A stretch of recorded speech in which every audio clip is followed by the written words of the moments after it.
kitalo ddala akubiddwa amasasi ku gate bw'atyo nga ayingira ewaka ewuwe. Mukwano gwange ampuliriza obunkenke n'akasattiro ng'amasasi gafuuse amasasi mu ggwanga Uganda. Omulambo omulala gugudde ampuliriza. Kyannaku nnyo nti buli lunaku wano bwe tukola amawulire gaffe tufundikira tukozeyo akubiddwa amasasi. Looya mulamba mukwano gwange bw'atyo yakafiiriddemu. Kakati mu ngeri y'emu omubaka omukyala oba muyite sipiika w'eggwanga Uganda Anita Among aliira ku nsiko. Obunkenke bweyongedde n'akasattiro mu paaliyamenti yonna.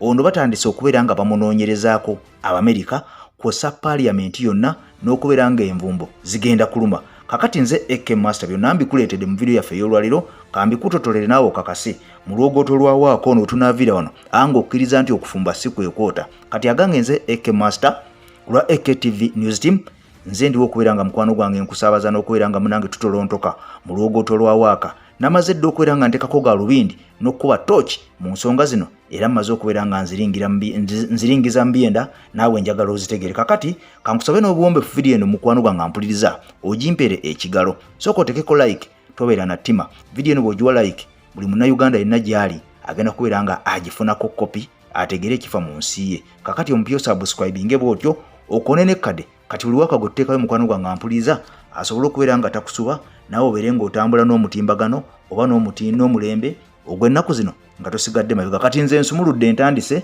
ampuliriza. Okusinziira ku deputy spokesperson owa poliisi mu kibuga Kampala amanyiddwa nga Luke Wesigire avuddeyo mukwano gwange n'akawaŋŋamula naga nti amasasi gafuuse amasasi naffe tetumanyi kyakkola. Lwaki abasajja emmundu bazitwala ng'ekyokuzannyisa? Abasajja kati emmundu bazikwata nga bw'olaba emiggo bakuba buli kye basanze nga beerabidde nti nno buno bulabe zitta abantu. Kakati okusinziira ku Luke Wesigire ono nga ye deputy spokesperson mukwano gwange ampuliriza avuddeyo n'akawaŋŋamula naga nti looya amanyiddwa nga Ronald Mukisa ow'ekajjansi ye yakubiddwa amasasi mukwano gwange ampuliriza mu kiro ekikeeseza olunaku olwaleero ku geeti ye wali ngadde waka nga ava ku mirimu gye mukwano gwange ampuliriza. Kakati nno looyo ono bw'atyo naye yeegasse ku ndulundu y'abantu kubanga tetukyabala nti oba omu oba babiri. Kakati abantu twabala ne tutuva mu kubala ne tusigaza ekigambo kimu ani addako. Kakati nno mukwano gwange looyo ono tetumanyi kiki kimuviddeko kubeera nga akubwa amasasi agabadde gatonyanga enkuba wali ku geeti ye ekajjansi mukwano gwange mu kiro ekikeeseza olwaleero. Okusinziira ku deputy police spokesperson amanyiddwa nga Luke Wesigire aga nti noono munnange ekiweevu eky'amasasi tekyamutalizza looyo ono. Jjukira nti amasasi gano gaatandikira ku Mubede minisita mukwano gwange omusajja bwe yamufukirira amasasi agaali gayiikanga enkuba. Kakati bwe yamala okubeera nga naye amufukirira bw'atyo naye teyeeronzalonza n'ayingira saloni eyali eri awo okumpi bw'atyo naye ne yeebandula ne yijjawo. Kakati okuva olwo omuzimu guno ogw'abana ababiri ono gwe batta minisita noono omusajja eyetta mukwano gwange ampuliriza gy'asajjula embeera ne girumba buli mukwata mmundu waali yenna era bw'omulengera adduka misinde. Bino bye twagambanga nti yamba poliisi ekuyambe mukwano gwange weegendereze. Oyinza ogenda omupoliisi akuyambe n'afundikira ng'akuyambye n'ebyasinga 8 mukwano gwe ng'akujja mu budde kubanga alipoota yafulumaawo gega nti abakuumaddembe bangi batabufu ba mitwe, abakuumaddembe bangi bakozesa ebiragalalagala era ne bava ne baga nti bagenda kukebera abantu bano omu ku omu batubuulire lwaki babikozesa era bana babazudde babatwale ebutabika babajjanjabe mu rihabu ate bana abajjeyo babatwale bavunaanibwe. Kakati nno kino tekinnaba kubeera nga kiteekebwa mu nkola. Abantu bano tebannakakasi tebannakeberwa kitegeeza nti nno bakyali mu bangi nnyo abayina emmundu zino naye nga mukwano gwange ampuliriza batabufu ba mitwe. Ate era munnange okusinziira ku speaker yaga nti abantu ekibakubisa abantu amasasi munnange stress nnyingi ze balina obwavu bungi ate n'ekirala abantu banoonya emirimu tebagirabako. Kakati omuntu ng'ayina emmundu mukwano gwange n'omusinikirako amannyo abeera akubandula bubanduzi ate nga n'akasente ke bafuna ampuliriza katono ddala. Kakati nno obusungu bungi era nga busungu buno bwatwaliramu ne mukwano gwaffe munnamawulire munnaffe era amanyiddwa nga Jjajja Ichuli All Access Ismail yafa mukwano gwange ampuliza naye bamukuba amasasi amayitirivu n'aziikibwa wali eri enkoko njeru Mukono gye buvuddeko era mu mwezi guno gwe tufundikira ng'ennaku z'omwezi zaali 7 bwatu naye yatuva ku maaso nga yakubwa amasasi. Mwalaba omuyindi Otam yakubwa amasasi ng'era omuntu wamukuba mukuumaddembe yennyini awedde emirimu.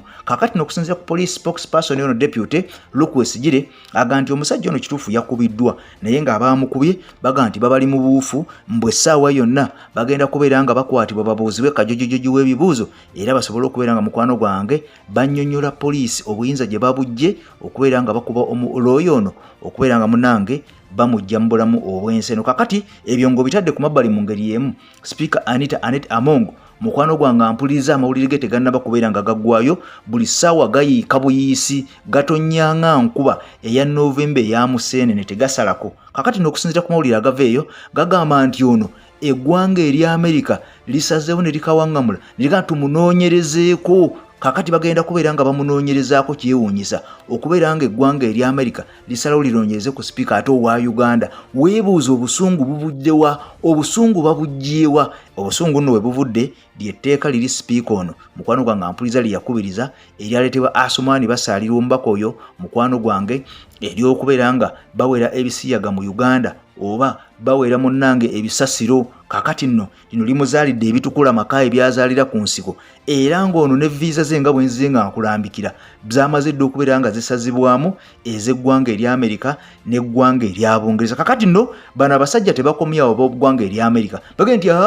titugenda kukoma ku ono yekka, twagala bano bonna abaali mu paaliyamenti tuve omu ku omu nga tubanoonyerezaako bwe kiba kisobose envumbo zirume ennatti zirume baleme kubeera nga baddamu okulinnya eno ewaffe anti basazeewo kubeera nga batweyawulako. Buli omu akole ebibye. Kakati bakole ebyabwe naffe tukole ebyaffe. Bwe babanga ebintu byaffe babiganye bye tubateekamu kakati ffe katusigale eno nga tubyekolera tebajja eno waffe tebatawaana kujja eno kubanga eno gyebiri tuyinza okubibasiiga oba biyinza okubasammukira. Kakati kyetugenda okukola abantu bano katubateekeko envumbo wabula entandikwa esoose yakubeera nga bagenda kukola investigation oba kuyite kunoonyereza ku buli mubaka yenna kubanga bano baga nti mulimu ababaka abamu nga bambi tebaakiwagira. Kakati yeggwanga erya Amerika baga nti mulimu ababaka abamu ng'ensonga eno tebaagiwagira. Kakati tebayinza kufuutuka eri bufubutusi ne baga nti natti tuzikubye ku paaliyamenti yonna. Kakati bano bagenda osooka bakwate galubindi baziteekeko bulungi nnyo bakwate ettooki bagikube bulungi nnyo mu paaliyamenti beekenneenye omu ku omu asaana okuteekako natti oyo nga bagimugonnomolako asaana obutateekebwako naye nga bagimugonnomolako mukwano gwange ampuliza. Kakati embeera bwetu bwekyayimiridde ya bunkenke yakweraliikirira etteeka kino lifuuse etteeka mukwano gwange ampuliza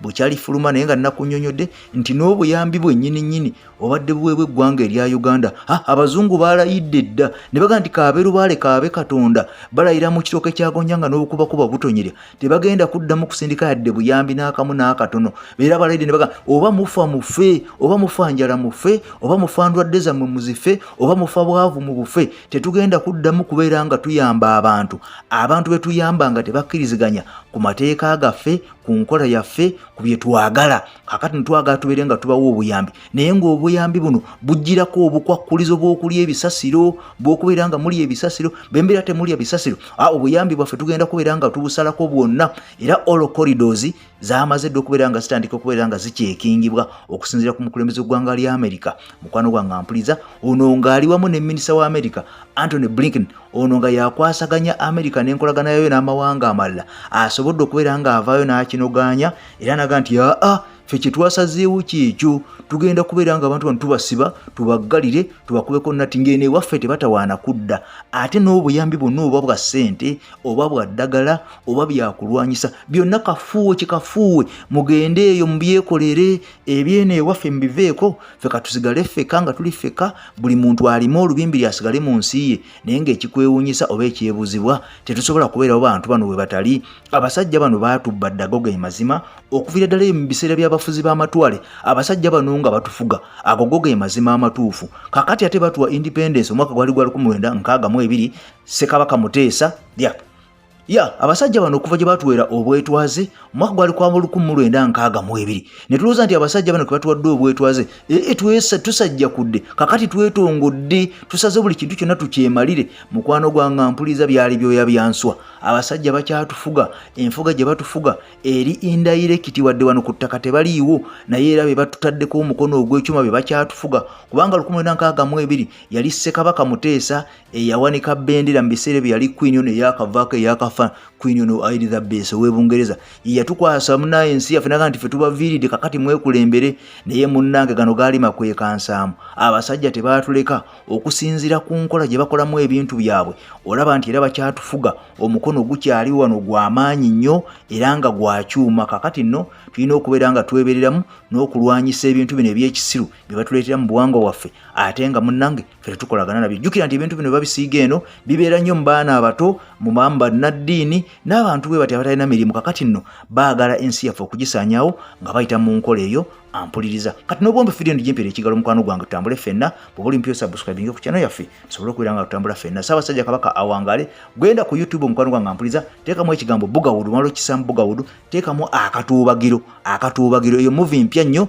yaze mu kifo ky'akasaale yagikuzanyira be baazanya akasaale gigezeeko tojja kwejjuza kubanga eno mada tesosola mukulu na muto ate nga mpoomu nnyo akumata 10 mpera bye bye